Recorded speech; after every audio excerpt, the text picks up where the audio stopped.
conversation needs to change so that we have a completely different situation where kwani mtu mmoja dada sina kio. Okay, so I'll take care of you. You guys have a good day. Diana horo. Unajua mjaacha ni address Diana. Nyinyi watu mko soft na Diana. Sijui mnyu muogopa ama ni nini. Mwambieni arudi hapa niongee naye na mute nyinyi wote. Mulieka it was an open topic, mweka topic wa kitu moja.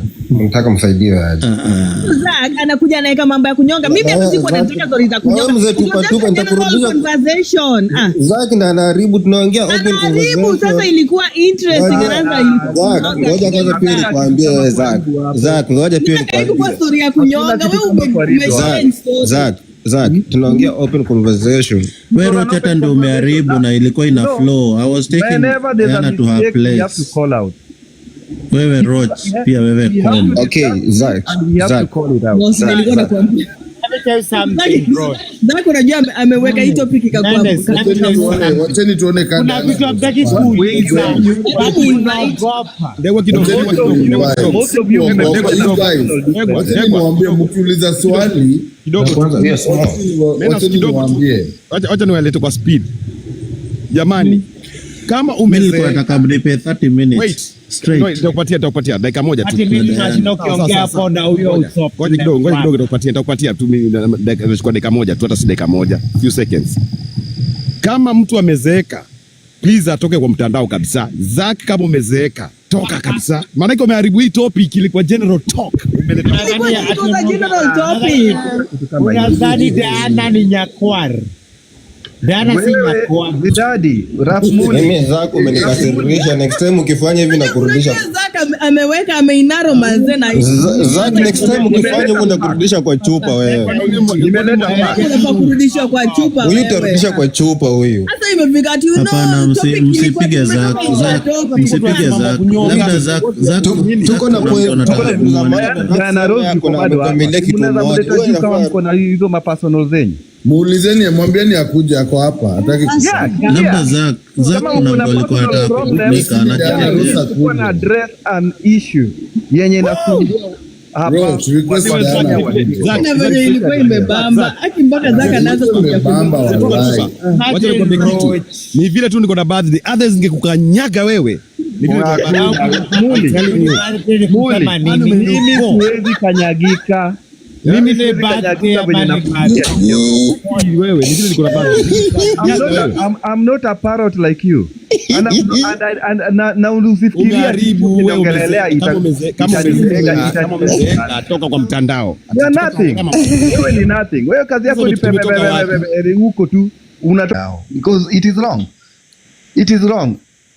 Kama uko na mwanamke, it is a sacred relationship. Sijui kwa nini watu saizi wamechukua vitu differently.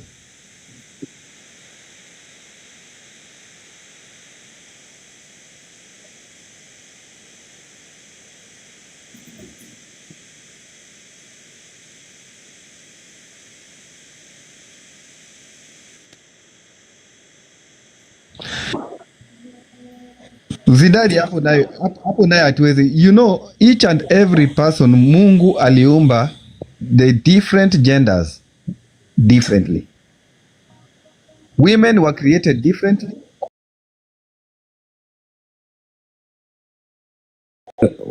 Napotea. Yeah. Thank you, Raj.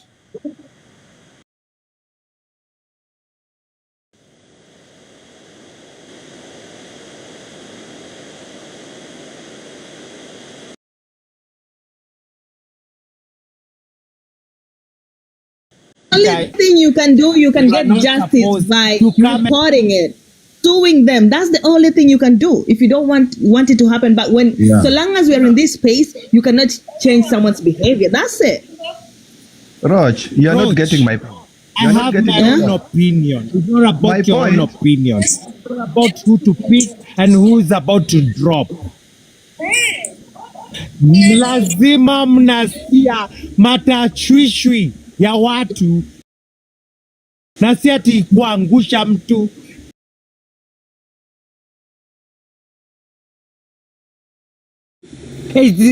That iko na powers. What is power?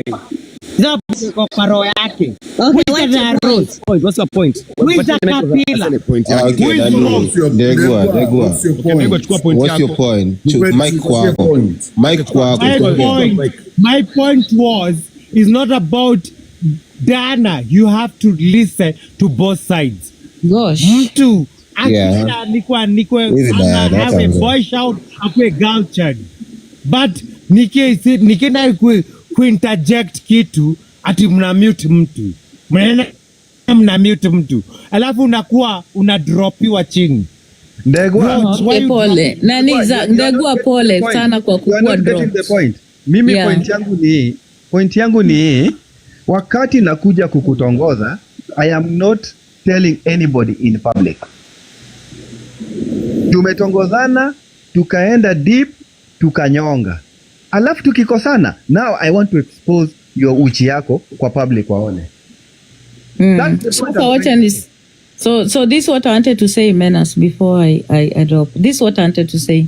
Hopefully, because we are on TikTok, I hope and I look forward to men having conversations with fellow men about disrespecting women. The men on this platform have let us down so many times. You do not have conversations of holding your fellow men accountable. You do not have forums where you hold men when you wanaanika wanawake accountable. You don't. All of the conversations on this platform, when things like that happen, I have never seen men coming together kwa hii platform ku call out wanaume saa ile wanaume wamedhalilisha wanawake na uchi zao. Then we need to start from there. You as men need to start holding each other accountable and have those conversations in your platforms with fellow men. As women, we always do our part. We talk about it always, constantly, to a point that at some point we even choose to even sometimes support the men and forget about the bad that men are doing to women. So on this platform, because it's TikTok, we hope to see men calling men out and holding men accountable for kutoa uchi za partners zao. That is where we should all begin. And another thing, yes, we might not be able to control what people do, as Roach has said, but there's something called social justice and social change. Being on TikTok, this is a social platform. Social justice works on social platforms. So when uchi za wanawake zimeondolewa, how about we have men telling the bloggers na wale watu wenye wanapost hizo vitu ambao ni wanaume pia waache, because most of the blogs za wanaume ndio zinapost vitu za wanawake. How about you guys start doing that? Unaelewa? So conversations about revenge porn, the problem, most of it, Ndegwa, can I finish? The issue here lies on the perpetrator. That is the person we need to put responsibility on. The person mwenye amekosea mwenzake by disrespecting their privacy. That is the person we need to focus on, not the victim. I need the mic too. Yeah, so. Otherwise, it was so nice talking to you all. Just a second. Got a question to Yo, my question is, what if you as a lady, not that I'm talking as a man, but as a lady, mbona ukiitishwa news, mbona si ukuwe na ile msimamo ya kuambia msee kujia ama ujipeleke? Do you just have to take it na tumekosima? Hiyo ndo swali yako. So as a woman, si lazima unajua unaambia tu mtu kujia ama endea. Lakini watu unajua unaweza simama na ukwenda msimamo na useme sikupe utadu, because at the end of the day I won't put a fucking gun on your head and be like, I need pussy up. I get your question, but the thing is, uchi za wanawake zimetolewa hata na mabwana zao. So it's not about ati kunyonga online peke. People have been exposed even when they meet people physically. It's just a problem. It's a problem with the people who do not have respect for the privacy of their partners.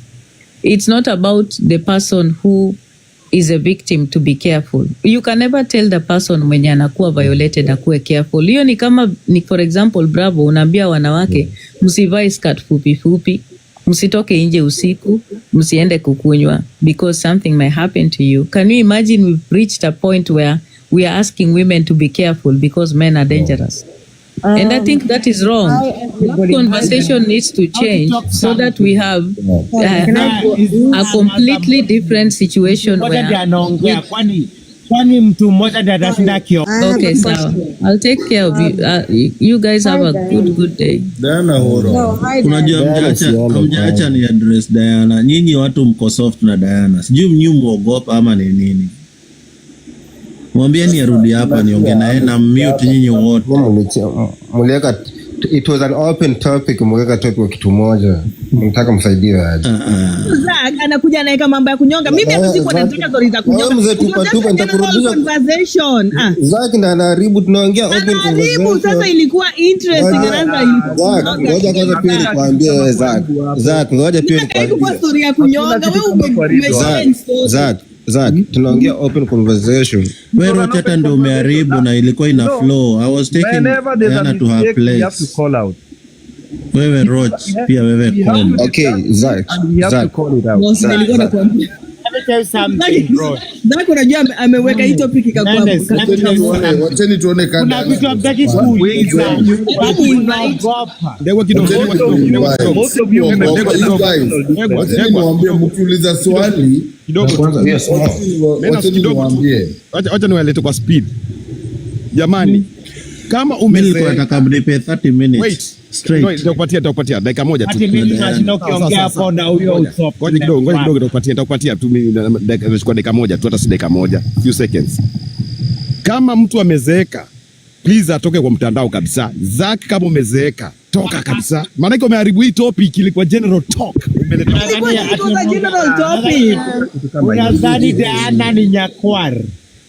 Diana si nyakwar. Bigdaddy, Rafmuli. Mimi Zach umenikasirisha, next time ukifanya hivi na kurudisha. Zach ameweka ameinaro manze na Zach, next time ukifanya hivyo na kurudisha kwa chupa wewe. Kwa kurudisha kwa chupa wewe. Ulitorudisha kwa chupa huyu. Sasa imefika tu Hapana, msipige Zach. Msipige Zach. Labda Zach tuko na Diana Rose yuko bado hapa. Unaweza kama mko na hizo mapersonal zenyu. Muulizeni, mwambieni akuja kwa hapa. Hataki kusema. labda Zach kuna mtu alikuwa anataka kutumika anajieleza. Tuko na address an issue yenye nasumbua hapa. na venye ilikuwa imebamba. Aki mpaka Zach anaanza kuja Bamba wallahi. Wacha nikwambie kitu. Ni vile tu niko na baadhi, the others ngekukanyaga wewe. Ni vile Mimi siwezi kanyagika. Mimi ni kanyagika venye nafanya. wewe, ni vile niko na baadhi. I'm not a parrot like you. Na usifikiria ukiongelelea kama umezeeka toka kwa mtandao. You're nothing. Wewe ni nothing. Wewe kazi yako ni pepe huko tu. Unatoka. Let's take a show and wait for the next stop. Hi Manace. Hi everyone. Hi Lady J. Anyway, Judge, hi. Thank you. Yeah. Hi, Lady J. Hi. How is everyone? There's something I wanted to comment on. If you guys will allow me, to comment, haraka. Kikuletacho. A quick comment, guys? Yes, go ahead, madam. Begwa, be nice. Yes, go ahead. I'm going to ask you this one last time. Be nice. Treat watu vizuri, by the way. You're getting on my fucking nerves. Treat watu vibaya sana hapa and no, I'm not going to take that, for real. But she's taking too long, Mele. To do what? Oh, I'm waiting. Should I talk? Yeah.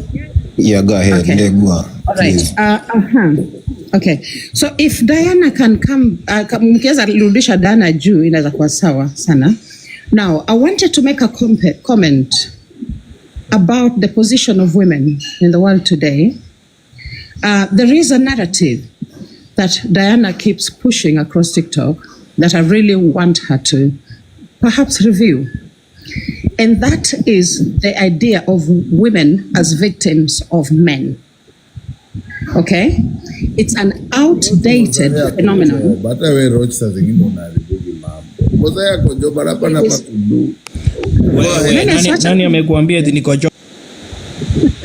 Yeah, it is an outdated phenomenon. Do you see this Boeing, the big, very big Boeing? Hizi ma jets zenye zina fly hapa kwa nini? Many of them are actually flown by women. I want you guys to put that into perspective. Even the idea of the DNA, the person behind the DNA, the name on the DNA is actually a man, the person who discovered the DNA. But the person, I mean, historically, the person who actually did the work was a woman. I want Diana to start seeing women as full human beings.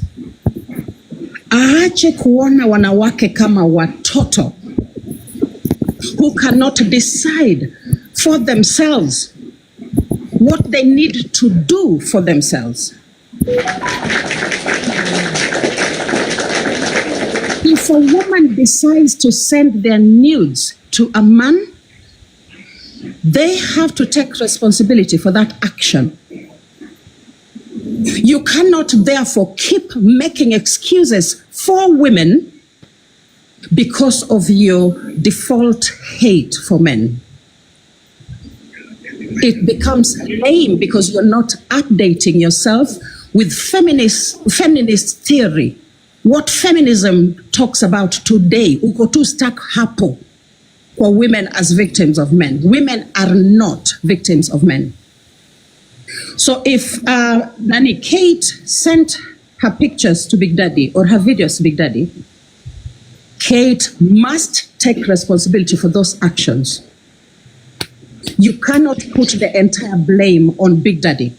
You cannot. Okay. Okay. Thank you. No, watch it. I've heard what you Just said. mute. I finish. Mute. I finish kindly. Okay. So again, what the conversations we want to hear on this platform are those of women as they are today. Women today are not the women of 1930s. The minute you understand that, you will be free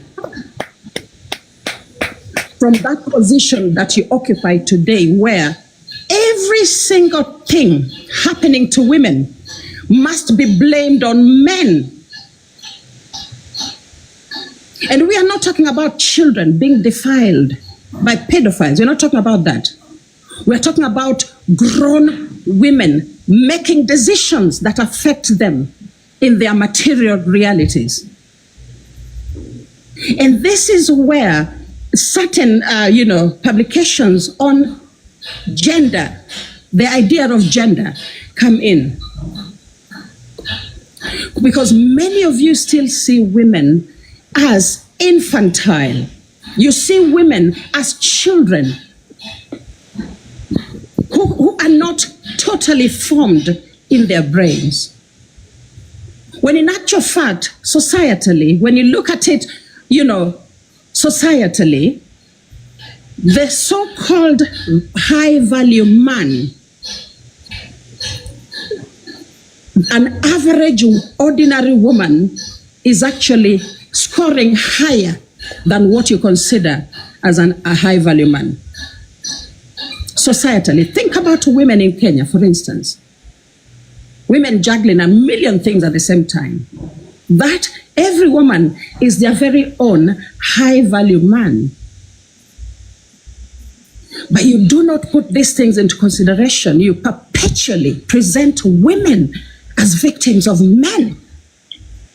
And then you totally negate the responsibility that ought to be placed upon every woman. And then you remain in this place where you're constantly blaming men for the situation of women. Feminism has advanced tremendously. If we take our time to read, we will catch up with what society says about women today.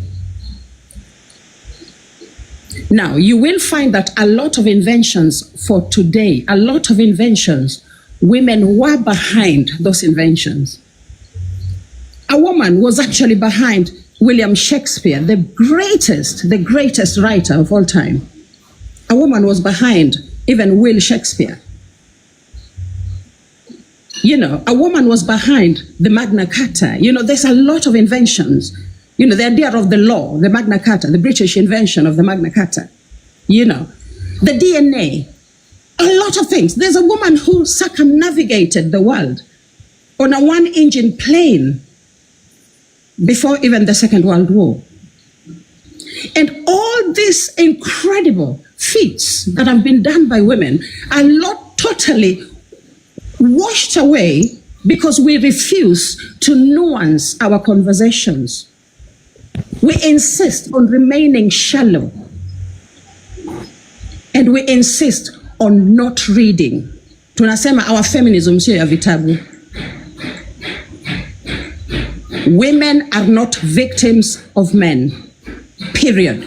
Kama we ni mwanamke hapa TikTok na umetuma nudes zako kwa Bigdaddy, you have to take responsibility for that action. Yes, thank you. You have to take responsibility for that action. Period. Okay? So again, nimemaliza hapo. Chukua mic. Thank you very much. I only came up because you brought about the conversation about women being victims of men. First of all, let me make this clear to you. I have never, ever for once wanted women to be victims of men. That is an illusion that you've created for yourself and you're projecting it towards me. That has never been me. I have always been a person that wants women to be at the top, women to feel that they are human beings without the identities of men. That has always been what I talk about. I have always said women are complete without identifying with men. I think maybe that's where you got it twisted. I have never wanted women to be victims of men at all. And now that you talk about women, and we're going to talk about this from a global perspective, globally, from statistics, because you say you read, women are disadvantaged globally. From statistics, anybody can have access to that information. And it is because of those disadvantages. Okay, now why were you quiet when Jacqueline was talking and when I'm talking, you're talking? We are having a conversation and I hope that people can respect that. Women are disadvantaged globally, okay? The amount of disadvantage varies from country to country, continent to continent, and that's just the truth. And I talk about women as victims when they have been victims of men. And let's focus on the issue of Kate because that's what you've come up with. And I'm going to ask again, is revenge porn abuse, yes or no? Before I continue, Jacqueline, I'd like to ask you, is revenge porn abuse to you? Just answer me that. No, it is not abuse, and allow me to. Okay, fine. Okay, no. Just wait. Mute, I answer. No. Mute, I answer. Mute, I answer. There's a reason why I gave you the mic at that point. There's a reason why. There's a reason why I decided to. No. There's a reason why. Nani Manace, please. Not abuse. Can we? Revenge porn is not abuse, Diana. Don't. So revenge porn is not it's abuse. Not okay. abuse. Thank Diana you. Rose, Okay, mute then. Mute then. Fine. Then mute. Then. That's the question. Okay, thank you, Manace. Yes or no. That's all I asked. Then I can continue because I didn't want to. So based on what she had said, is when now I can continue my conversation. That's why I asked her to say a yes or no. So thank you. Now that Jacqueline has said it clearly, that according to her, revenge porn is not abuse, then I understand why her opinion about what is happening to women is where it is today. And that comes from a place of ignorance and a background where you are not exposed to what abuse means to women. Can you mute? I finish. Can you mute? I finish. You do not abuse Let me mute. me. Please mute. Just mute. I finish because I want to talk about how patriarchy. Can you let me finish? I know about patriarchy. Can you let me finish, please? Can you allow me to finish? Allow me to finish. I let you finish. I let you finish. Ulikuwa umeongea for over 10 minutes na sikukusumbua. Mimi sijakutusi. I've not abused you at all. Guys, I'm talking. Hey. 3 degrees, Mama. You got No, please. You also said you also talked about women reading. Nasiku feel abused. You said women should read, and I didn't feel abused. Why is it when I say that people should read on your side, you feel abused? Seriously, like that doesn't even make sense. You know, maybe sijakutusi. And this is waiting for the mic. Okay, allow me to make my point. Mute. Thank you. The reason why revenge porn is abuse, and will always be abuse, is because of something called consent. Consent. When you understand consent, you will know that revenge porn is abuse. Nobody anywhere should be taking, the power from you by sharing intimate pictures, intimate moments that you've had with them without your permission. That is your body. You make the decision about your body. Your body is your choice. You decide what to do with your body na uchi yako. When somebody violates that, it becomes revenge porn. When somebody anaweka uchi ya wanawake hapa kwa platform bila idhini ya wanawake, huyo ni mtu anadhalilisha mwanamke. And it is wrong. And that is why it is law and it's revenge. And that is why people go to court, people get jailed for it. So when people come here and want to lay the burden of that bad, behavior of men on women, it is wrong. And that is how patriarchy works, because patriarchy thrives on women that blame women for the irresponsibility and recklessness of men. And every time we talk about men and we don't hold them responsible for their behavior that is reckless, dehumanizing, and objectifying, we give power for men as perpetrators to continue harming women. And that is why there's a statistics of women that are violated by men compared to men violating women is always very, very, very staggering. If you look at the number of women ambao wameuliwa ama wamedhalilishwa globally, it is 3 times the number of men ambao wamedhalilishwa na wanawake. Ni ngumu kupata mwanamke ameenda kubaka mwanaume. Ni ngumu kupata mwanamke amebaka mtoto. Ni ngumu kupata mwanamke anaenda kupiga mwanaume. It is this kind of ideologies that we need to crush and take care of on this platform, okay? And let's not even talk about the complexities of Shakespeare, D&A, and whatnot. A lot of women have been innovators. Women have come up with beautiful innovations, but who has benefited from them? You are an innovator, but a lot of the innovations that women have come up with have been taken over by men. The work that women have done, it is men that have gained the accolades. Even that story you talk about Shakespeare and all that. Women have done so much work. Women bear the brunt, but men get the accolades. And that is why we talk about equality. That is why feminism exists. And when we talk about feminism from lived experiences, don't get it twisted. It is about the things that you have gone through. As a woman from Kenya, I can talk about lived experiences because I have seen domestic violence, I have seen FGM, I have seen child marriage, okay?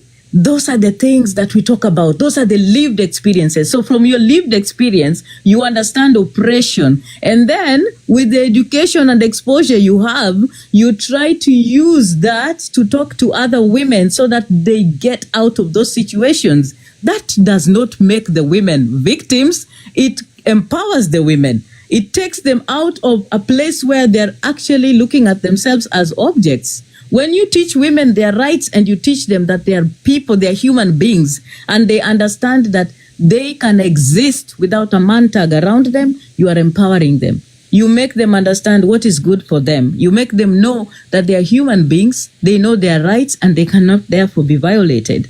And that is what is important. And what does the law say? Because when we talk as people who are educated and are readers, we need to always apply the law. Look at what it says. When you come here as a person that is educated and an academician and you claim that revenge porn is not abuse, then you are negating the law. You are calling out and trying to negate the downplay. law. Use the right Listen, word. you are trying to The law is an downplay. oxymoron. Use the Revenge right porn word. is revenge porn is a form of abuse. You cannot use the verb negate.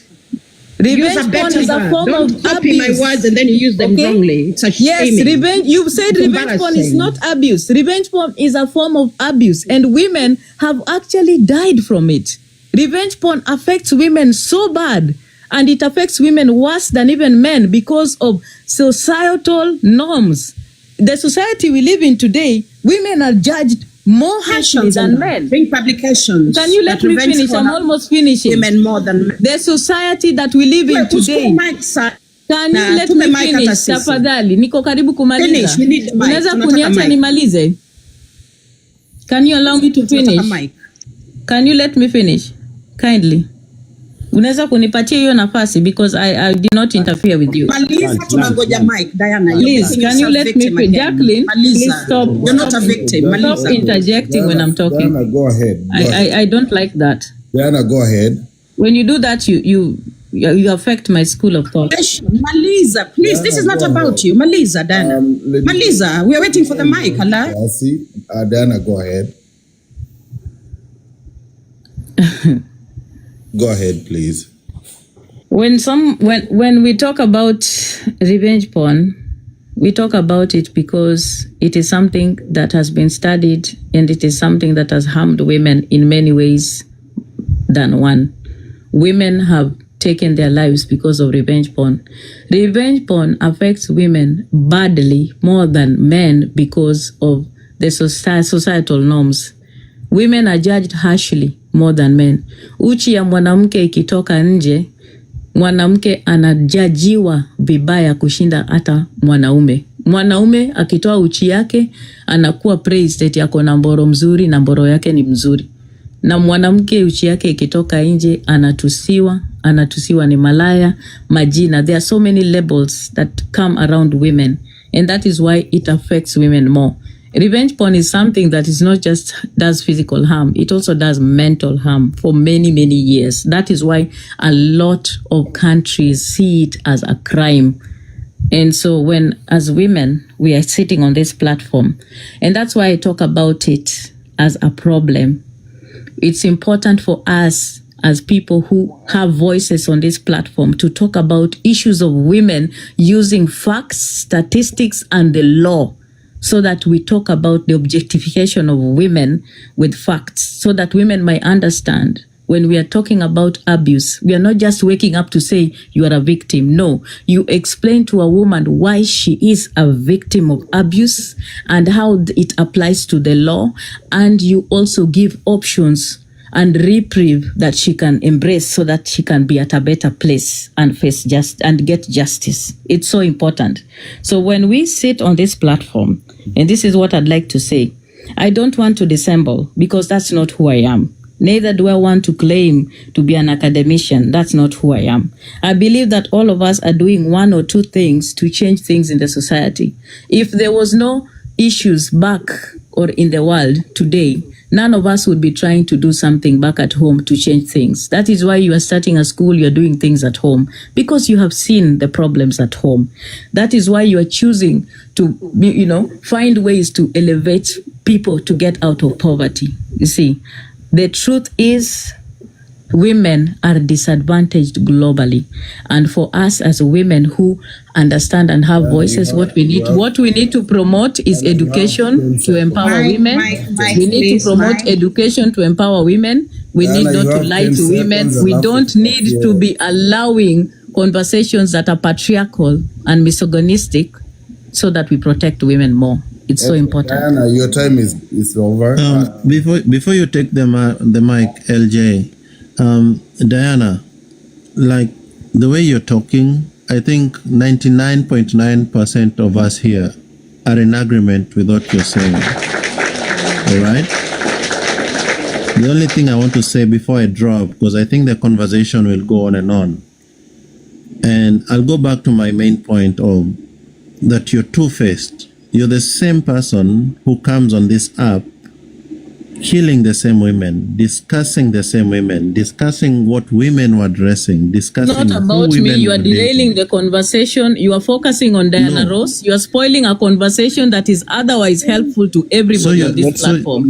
You need to stop doing that. You were told before. You need to stop doing that. Don't make this conversation about Diana Ross. You need to really stop doing that. We are having a conversation. Wacha Mike iende kwa nani wewe maliza Mike. So you're preaching a different thing, but people should do a different thing. That's what you're saying. Diana may drop. Allow me to take the mic. Nimengoja hii mic sana. Guys, if Diana, when you come back, can you please... Nikiongea na Diana anahepa saa yote. Anahepa. Sijui. But atakuja, atarudi. Nikiwa hapa juu Diana atakuja. She'll keep coming back.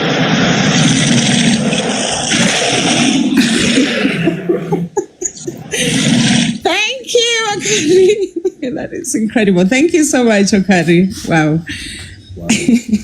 I wish I recorded that. That was incredible. Thank you. All right. So, guys, so there are many. The thing that Diana is doing, Diana, you're taking every information you have about the position of women in the world and using it, to gloss over one very, very tiny discussion that we are having. We are talking about women as victims of men. And this is a contemporary conversation. This is a conversation for today that you must be willing to have, however uncomfortable it is. Kwa sababu, the thing about the way the indoctrination yenye Diana ako nayo, Diana anaonanga wanaume as people who are only out to finish women. The only problem with that, if you read a lot of feminist publication, it is women who actually enable men to hold that position of power. You understand? Because women birth men. So huwezi ambia wanawake, can you hate wanaume? Kwa sababu watakuja watakuambia, these are our sons, our husbands, our brothers. Tutawachukia aje. And if you look at a lot of, there are two specific books that I really want Diana to read, if she can read them. One of them is by someone called Judith Butler. The conversation around gender. Because the conversations around gender have progressed tremendously. Siku hizi watu waongee in terms of how many women are killed by men, how many... No. We talk about intersectionality. We think about women and men, and we think about them at that intersection where gender meets race. Because women are not just women. They are women who are black. They are actually racialized. They are women who are disabled. They are women who are queer. So intersectionality, therefore, takes away the idea of women just as women. Women are no longer just women. They are women. Ngoja Yes. LJ. Ebu relax kidogo. Unajua venye Diana anaongeanga polepole hivi, ana convince watu. Sasa ukiongea hivi, watu wanasikia uko na hasira. To tone down, tuongee hivi, watu wasikie. She has this convincing voice. Tuongee hivi. Yes, she's very convincing. Yes. Yes. Okay, one man. People who don't have brains.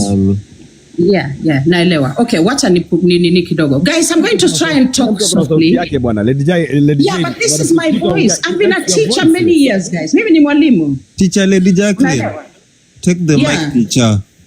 Thank you, Bravo.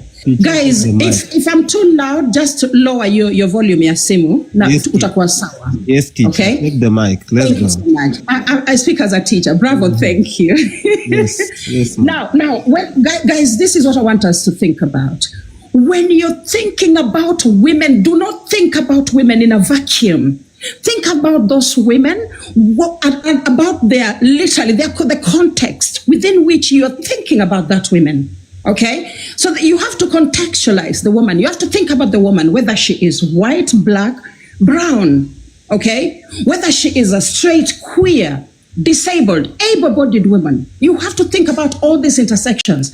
That is when you will actually get the point about women in the society today.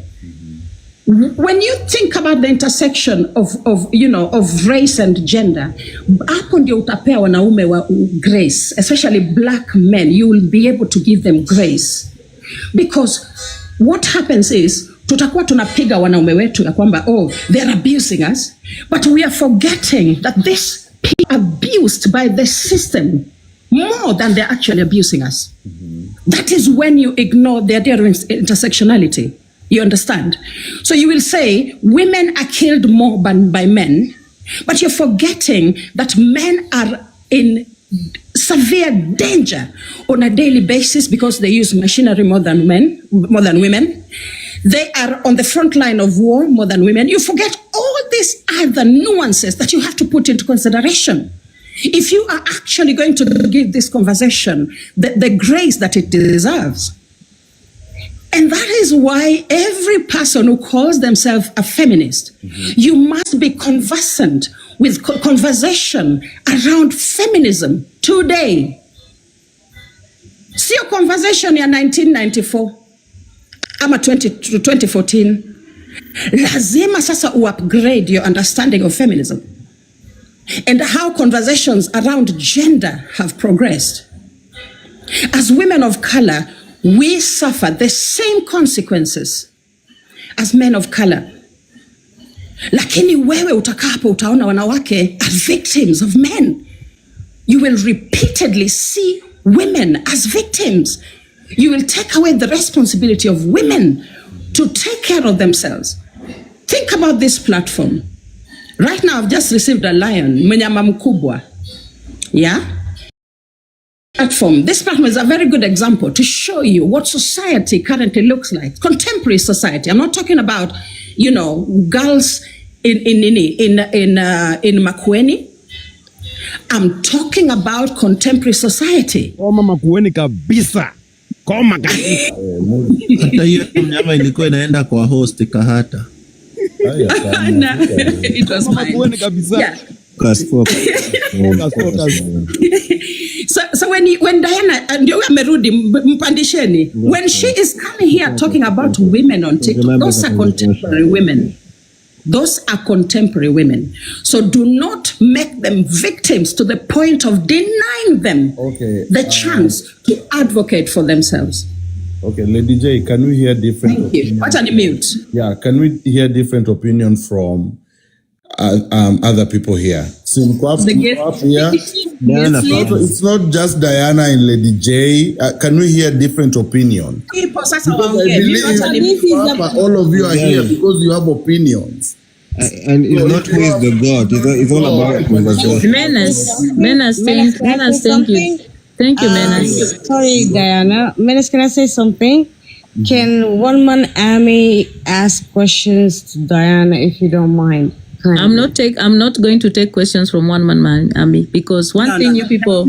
Let me say this. Can I say something, Manace? Because it's you I wanted to talk to. Manace, I wanted to talk to you. This is a good conversation, and I hope that people can stop focusing on Diana Ross. It's not about Diana.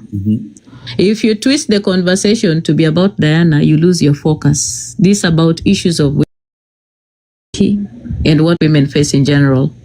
Now, don't veer off and make it about Diana because it's not helpful.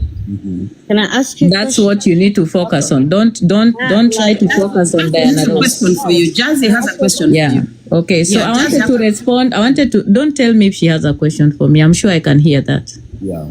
So, so I wanted to say something before Jazzy asks me her question. I wanted to say this.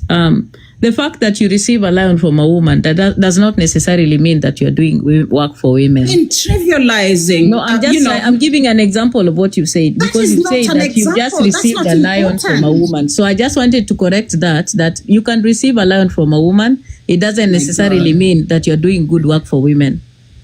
There are women, yes, exactly. So that's what I wanted to tell you. Again, using the word victim and claiming that I'm victimizing women is very disrespectful. I talk about victims and women as victims when they have been violated. That's when I use the word victim. Too. Please do that. It will help the conversation. Okay? Don't make it about me. Again, we are having a conversation. We are not fighting or I only arguing. agree with you, Diana. I only agree with you because I have birthday. Otherwise, 20. Okay. So Nani, Jazz, can you ask your, Jazz, do you have a question for me? Let's focus. I came to take Jazz question. You have a question for Diana. Focus, man. For you, Diana. Yes, go ahead. Purpose, like, for the first time you've been on a social platform, what was your purpose, like, to bring something to, like, the youth and all that? What was your purpose being on a social platform? Okay, guys, I did not understand. I also didn't get the question. What's your main purpose to be in a social platform? What do you bring to the table? Is that related to what we are talking about today? Jazz, please. In the same way, what is your main purpose of being on TikTok? Oh my God. Yeah, what kind of question is that? Like you, what are you doing on TikTok, Jazz? For me? No, I'm here for fun. Yeah, so What Diana are is you here for fun saying? too. Thank I'm you. also here for fun. Kwani unigift usimpandishe mtu wako na kichwa mzuri? Please. Guys, tunapatia kila mtu equal. No, we are giving everyone equal. Everybody has look down on people because of their questions. No. That's not what we are discussing. Unajua nimefikiria kuna swali. Let's not do that. Tumefikiria kuna swali, and that's why she's up here. Seriously. So what is your purpose on this platform, Nani? Diana? Gosh. Guys, let's be serious, for real.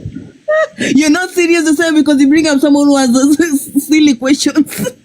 Okay. What kind of question is that? Seriously. Menace, I wish one man army angeuliza maswali, lakini ni kama Dana hataki kumsikiza. Yeah, I'm not taking any questions from allow him. me to say one last one man I'm army, not you can taking ask us now. questions. Mimi wacha nijibu Rafmuli na Jazz because by the way, Menace, thank you so much for making this conversation happen. I think this has been one of the most, at least I'd say, good conversations. I'd put it at maybe good because that's what is good. So I wanted to say this: the issues of women needs to be talked about, need to be addressed when they arise. That doesn't necessarily mean we are making women victims. When there are issues that are affecting women, we need to talk about them, and we need to do it incessantly because it's important. When women are disadvantaged, we need to talk about it because when we do, we empower them. We need to use the spaces that we exist in to support and empower women and also call out ills when they happen. When you talk about feminism, of course, it's different in every area, depending on where you're from. We cannot make it the same. In America, it's different. In Africa, it's different. That's why we talk about lived experiences. When you talk to women about their rights, you are empowering them. When you make women understand they are violated and they know what to do, you are empowering them. That is what I hope we can do now and in the future. Otherwise, thank you very much and bye. Okay.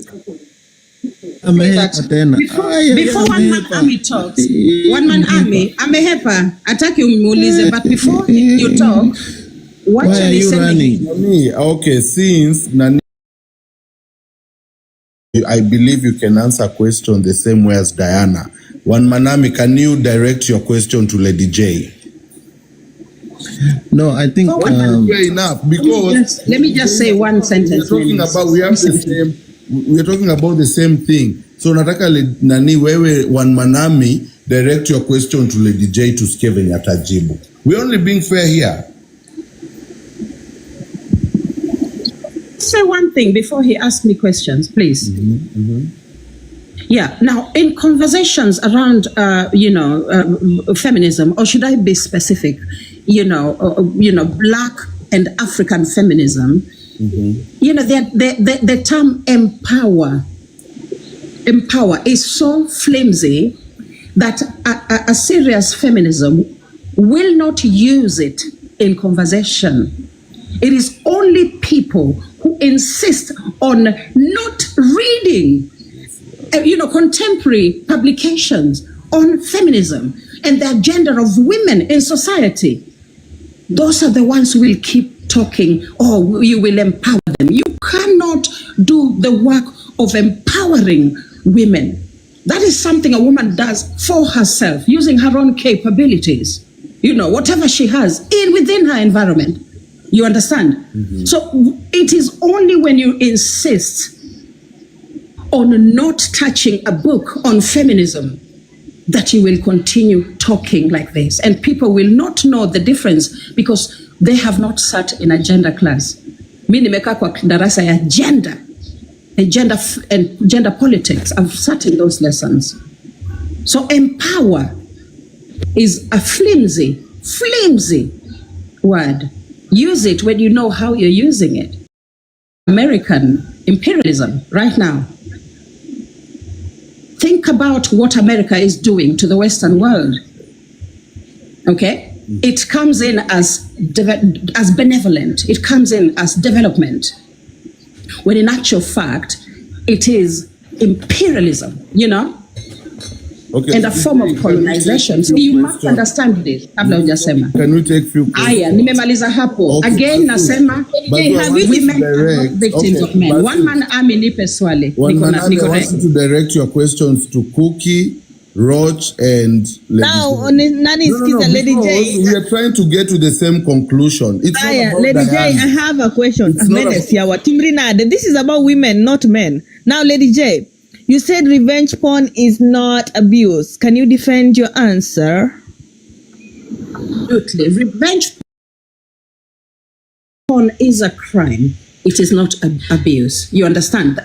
You must, wacheni semantics. What you guys do, Ngoja, rudi hapo. Hapo wako wameshika. It's not abuse, but it's a crime. People's emotions, unaona, and then they think they can work people up to the point where they cannot differentiate issues. And then revenge porn is a crime in most countries at the moment. It is a crime, okay? But it is not abuse. You cannot categorize it under abuse. Abuse must literally be two people, either domestically or within, maybe domestic partners. That is abuse, when people are within the same kind of environment. But it is a crime when you expose the nudes of a woman or a man. It is criminal. You are not abusing that woman. Stop mixing and confusing things. You look stupid when you do that. Thank you very much. It is a crime. It's not abuse. Thank you. And women are not being abused perpetually by men. Acheni ujinga ya kwamba, wanawake, wanaume wanafanya hivi, wanawake. My dear, when you start talking about revenge porn in the light of human beings, okay, and not one gender, you will get it right. Thank you. 20 mic. Lady J, tukiangalia definitions of abuse, one of them inasema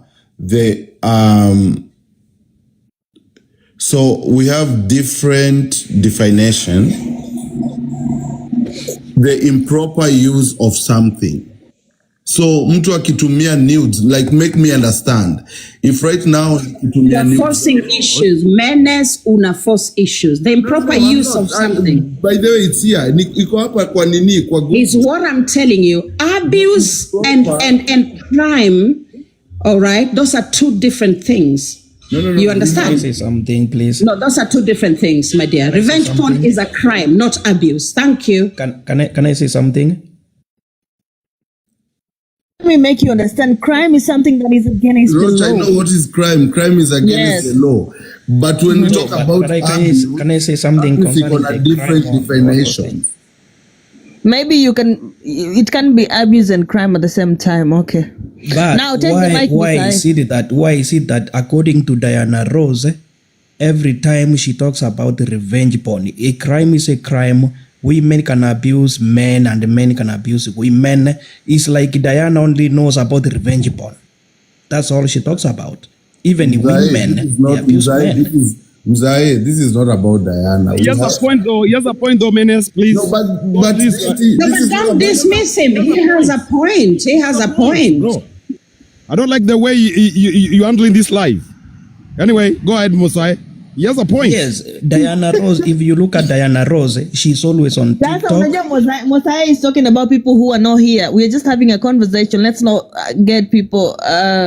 Let's not talk about someone who's not in this live. No. Diana was here. Diana was here a few minutes down ago. Here. She's down here, guys. And atapanda jibu. Here, Dana kwa hapa. Roach, acheni. Can we talk freely, guys? Yani mnaogopa Dana hivyo? No, sikuogopa Diana. She's here. Kwa hapa anaweza panda. Mosai, landa point yako. Ile nalo. Hebu land. Mosai umekuwa bubu tena. Cheza bubu game. Mosai ameenda kuvaa shati. Nimeona amekuja hapa bila shati. Uland basi. Mosai admit yourself. One man, you are supposed to ask questions. Now it's your time. Okay, one man. Chukua mic. Unataka kuuliza Diana Rose. You know the problem with you guys, when we say let's not talk about someone who's not here, it doesn't mean that we are afraid of that person. We are not afraid of anybody. Yes, I'm trying to be realistic because everyone here, Mosai is a hater. Lady, you guys, most of you are haters. You know, but you want to make the conversation all about Diana. She's not here. We're just having a general conversation. It's not about her. No, this is what assuming that Lady J drops in this live, would you say that Lady J said this and this and this and this? Would you refer to what Lady Jacqueline says? Yes. Why not? Would you say that Lady Jacqueline is double-faced? It's because you won't say that because you don't have any issues with Lady Jacqueline. No. I can call her out. Say that because you don't have. No, me, I call everybody. You're not beefing with Lady J. It's because you guys But Roach, the way you asking, I love the way you beefing with someone. That is why you keep mentioning the names. Mosai is a hater. He doesn't get along with Diana. So is Lady Jackie. So is Bigdaddy. At the same time. But you guys want to make it like, we are trying to be realistic here. No. We're trying to be realistic. Trying to be realistic. Yeah. Not just I'm sipping. It's okay. I'm sipping. We have tunaogopa, so what? Mnaogopa. Tunaogopa, so what? Any problem with that? Any problem with that? No, because you want to make it the conversation about her. Yes, she's not here. Bro, this is what I'm saying. I was trying to focus the argument that she had. I'm not talking, not me, man. Let me talk. Some people are even commenting at you and Ogopa. They cannot even come here and ask questions themselves because they're dense, they're stupid. Bazu, they can't even have a conversation because they're fools, they're empty and clueless. Roach, listen. Bazu, I believe deep down in my heart, the same question ulikuwa unataka kuuliza Diana Rose. Lady J. He cannot ask Lady J because he has a personal vendetta with Diana. That's a fact. 100%. Uliza swali. Yes. Yeah. It's not about Diana Rose here. It's not about Diana Rose. It's not about her. No. Exactly, Manace. They cannot. You asked him to direct the question to Lady Jacqueline. He did not direct the question to Lady J. You see? You interjected and you said you want to talk before me. Listen, when Manace asked you direct that question to Lady Jacqueline, did you do that? No, you didn't. No, you did because you guys unasema wanaogopa and all that. Tunaogopa nini? Let's have a conversation. One man. Easy. Let's have a conversation, please. Yes. Thank you. Yeah, let's have a conversation. Please. Okay, mic ni kwa nani? Haya, one man chukua mic. First of all, sina swali kwa Lady J. Uliza swali. Sina swali kwa Lady J. Uko na mic uongea. Sina swali kwa Lady J at all. All I wanted to say, amesema na nika interject kwa kitu alikuwa anasema.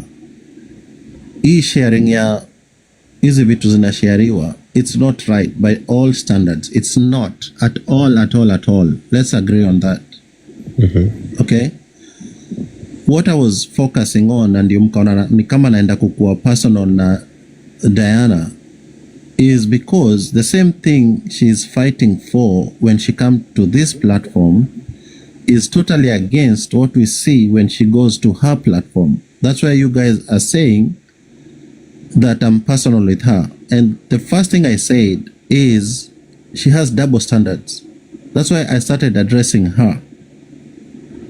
I don't know if you guys got that. I don't have anything personal with her. I don't know her, but I listen to what she does and what she projects to women. But on the other end, she comes here trying to be that protector of women. That's why I put her on a corner to the extent that she said she doesn't want to hear questions from me. That's it. Nothing else. Nothing personal with her, but just asking her, you're the advocate of women's rights and everything, but on your end, you do the opposite. So who should practice this? That was my only question with her. And I was to take this to the end. That's it. You, one man for saying nothing. I thought you'd ask questions ndio tuweze kujibu, lakini hakuna kitu umeongea hapo. Anyway, wewe kichwa kubwa focus na birthday yako. Masai chukua mic basi. Hajaongea by the way. Okay. Now the lion is chilling well. Thank you. Wacha ni mute. Unajua mimi nilikuwa naongea sijui Roge sijui akaanza kumtetea Diana sijui nini. Roge utapiwa ngumi ya mgongo. So Musa understood the point. Mike wako twende nalo. Yeah, mimi nilikuwa nasema kuhusu achana na Roge kabisa.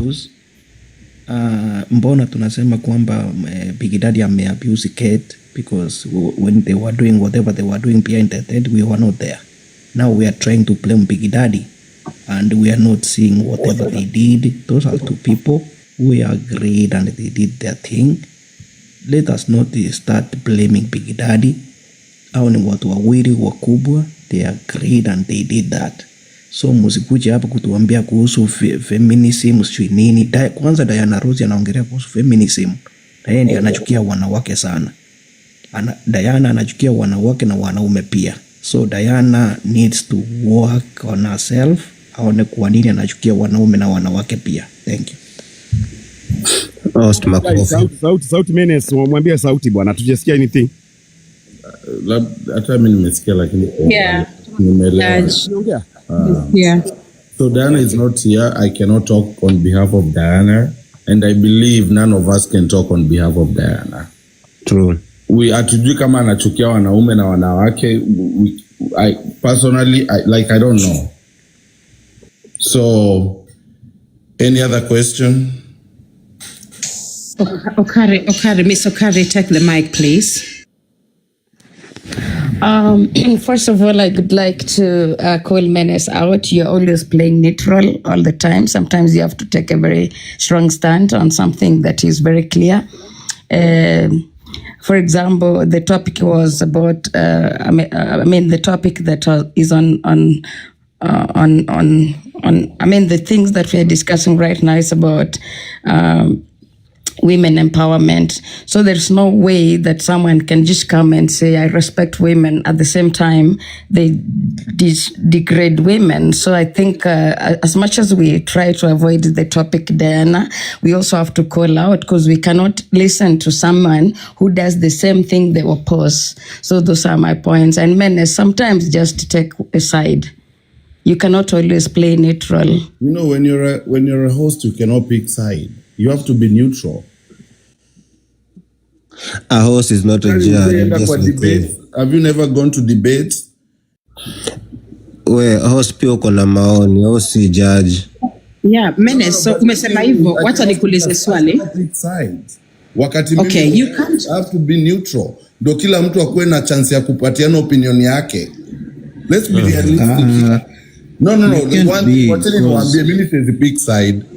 I'm gonna be honest with you guys. Do you know why you can't be? Do you know we know you can't be because kuna point ulikuwa unapiga makofi. That means you're not neutral. You have a side but you don't want to call it out. Why not clap? Hata nimekupigia makofi mara kadhaa because I feel like that was a clear point. And we can see where the points are. host come. Hebu tuache story ya Diana. Hebu mpigie makofi tena. Sasa hapo hawezi piga. You had a question? Alafu mkumbuke host ni muoga, ataki, I don't know, host anaogopanga sana. Hataki kucharaza. I'm apologizing to Diana for If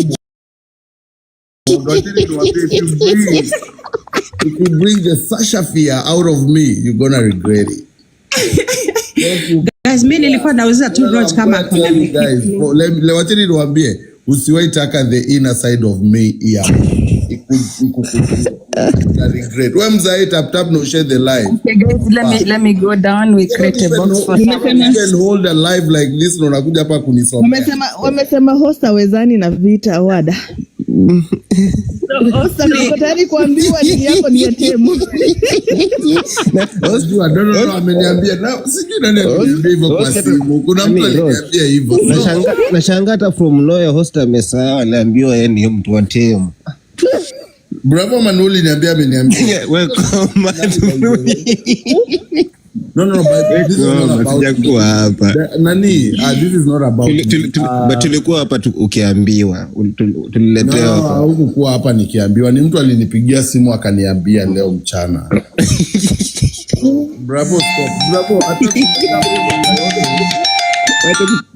nani wewe no, Bravo, acha nikwambie kitu moja. Wewe Bravo, kwanza umekaa hapa hiyo masaa yote. Ni kuna swali umeuliza? Nimeuliza swali tena mbili. Nani alikuwa anaongelelea? Ati unajua, acha nikwambie, you know how dance Bravo can be sometimes. Ati mwanamke akiambiwa ngoja. Nini inaendelea? Nini yake? Wewe Rochonge. What? Nasema unajua Bravo saa zingine anaweza kuwa dance.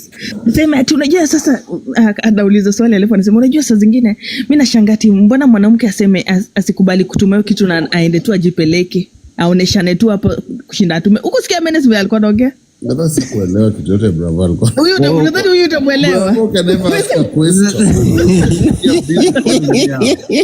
Lakini anasema vitu vingi. Watu mnafikiri naogopa nini sasa shughuli? Hamna focus. Jordan kimemramba vibaya. Jordan alidu. Jordan yako na vitu mingi. Nakwambia mpaka ka drop. Ralph wache akitamramba. Unajua amelala.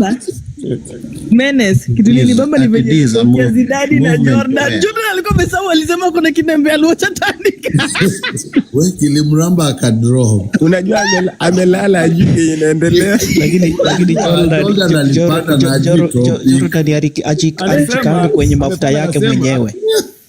Ajitoli sana. Yana nakukubali sana. Ulikataa nikamuuliza alianza hivi wewe mama tuambia tu uko na nini? Uko na nudes za nani? Za watch. What's the difference between you na nani?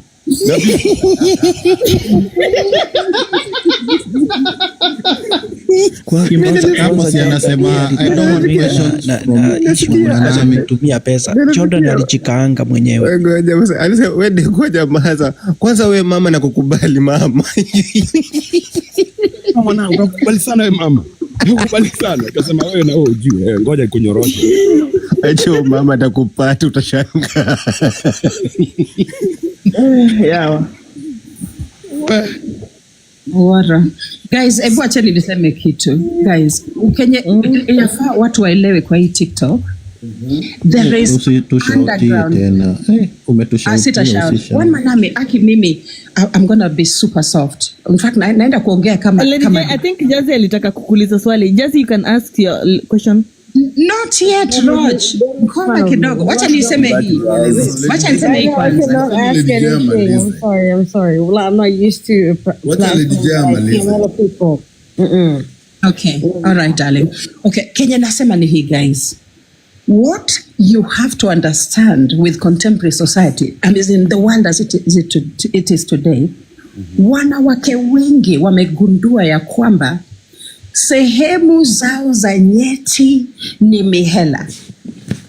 The minute you understand that, you will be, utakuwa una chill tu kwa kona yako, unangoja hiyo transaction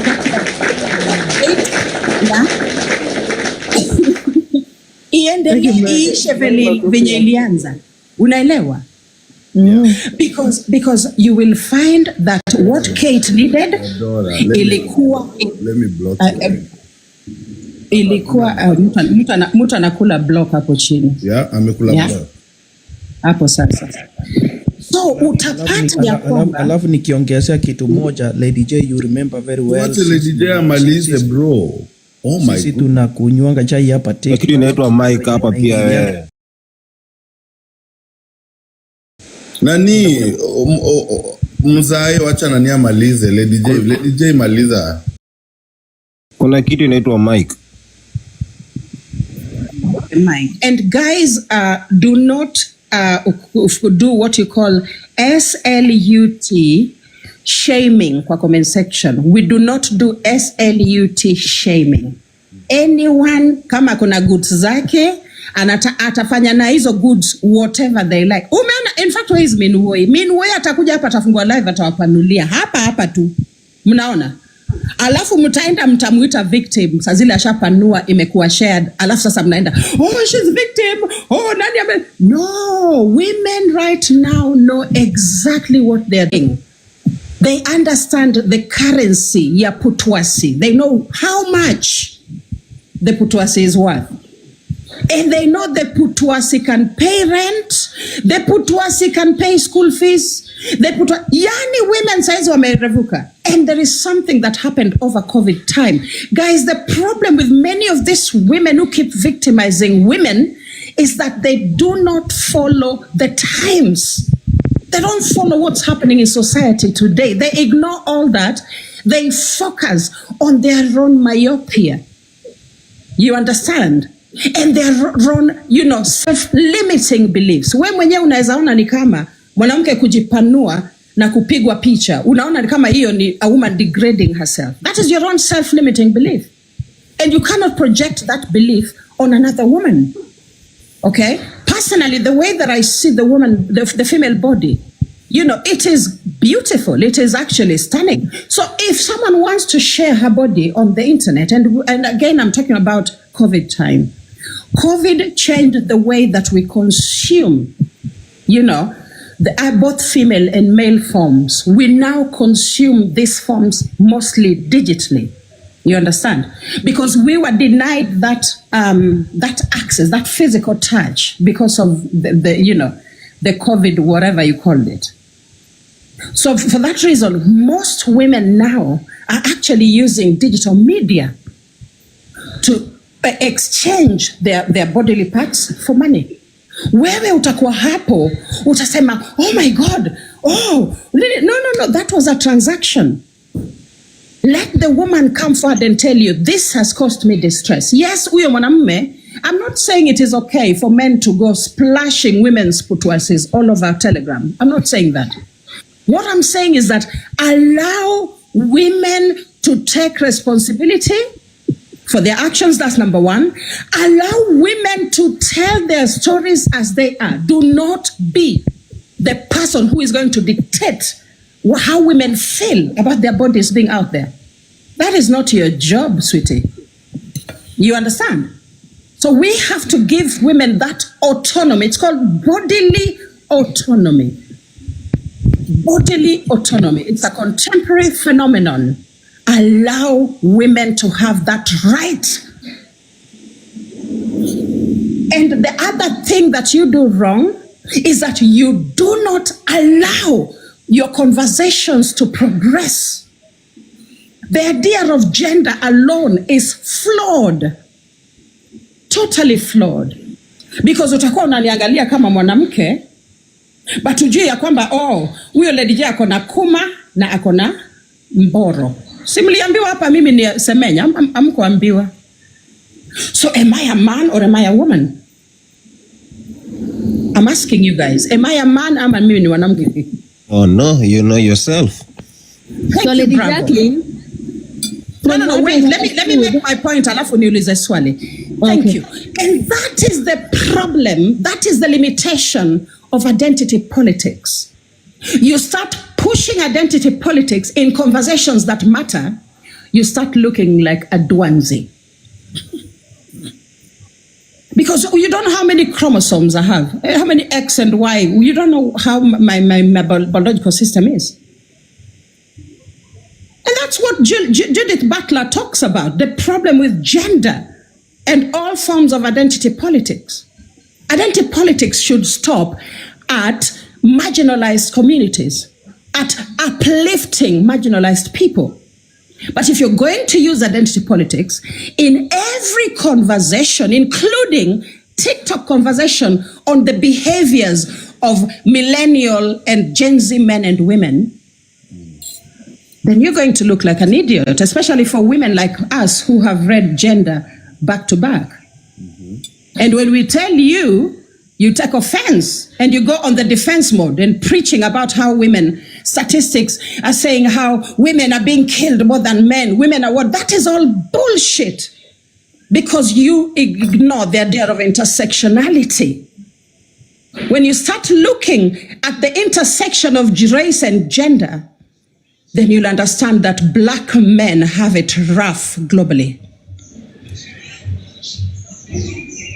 Okay? You will understand that our men, look at what happened in the Gen Z riots. How many women were killed in the Gen Z riots, please?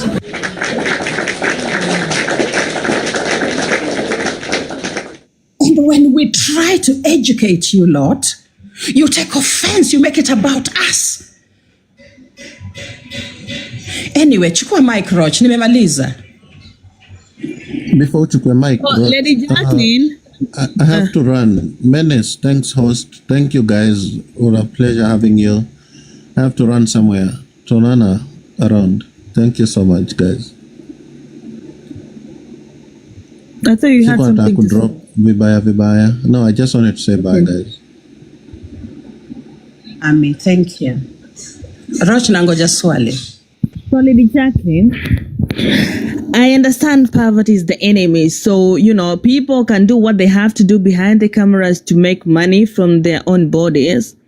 But still, they do it in private, be it out of love or be it because of money, right?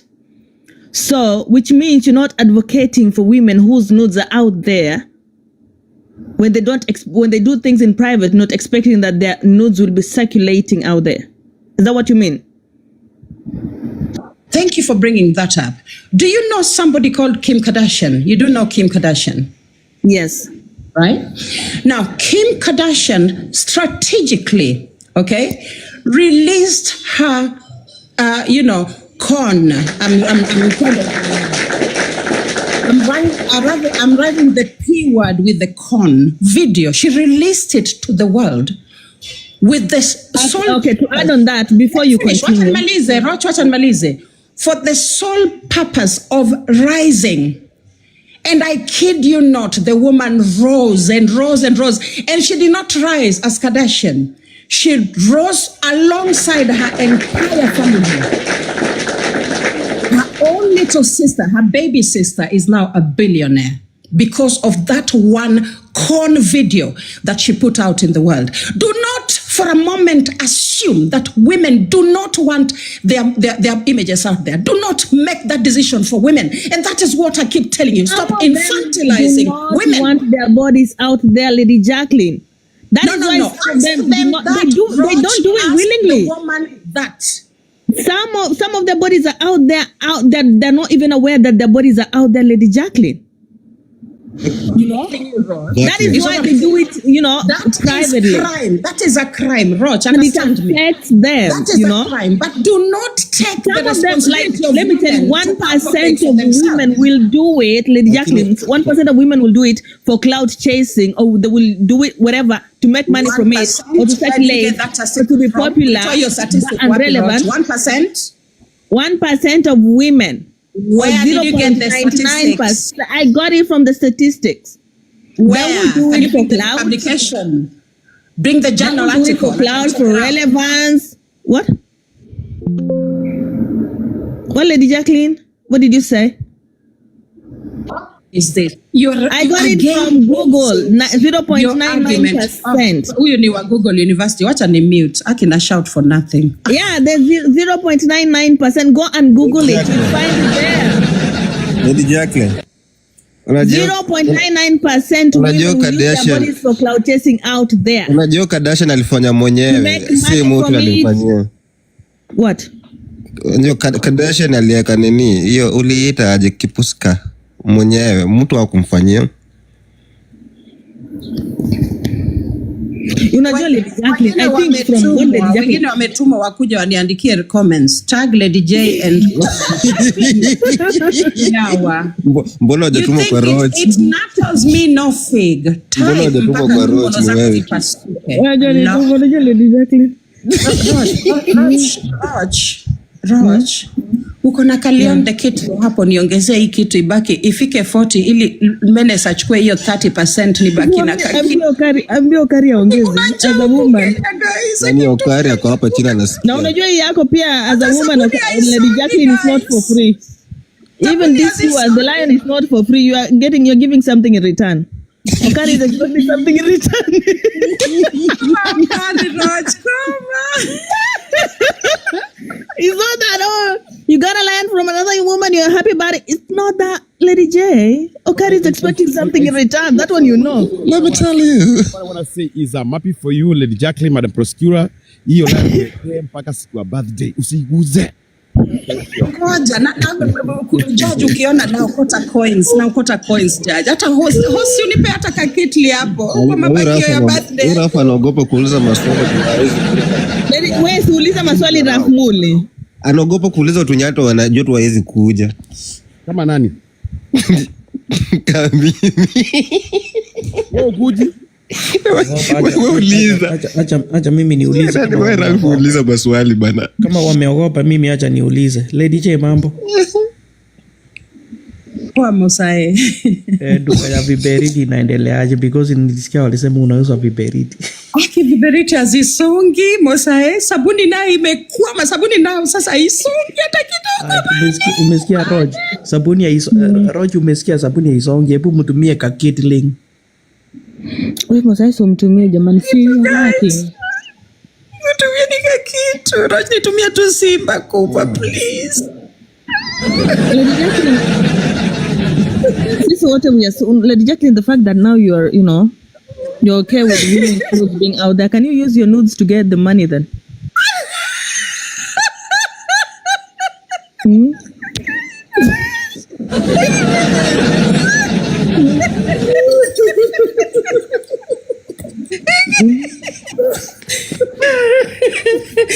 Roach umenimaliza kwa ground. Someone help me. Amesema putuasi watu wanatumia kupata pesa, si yeye pia atumie yake kupata pesa. Acha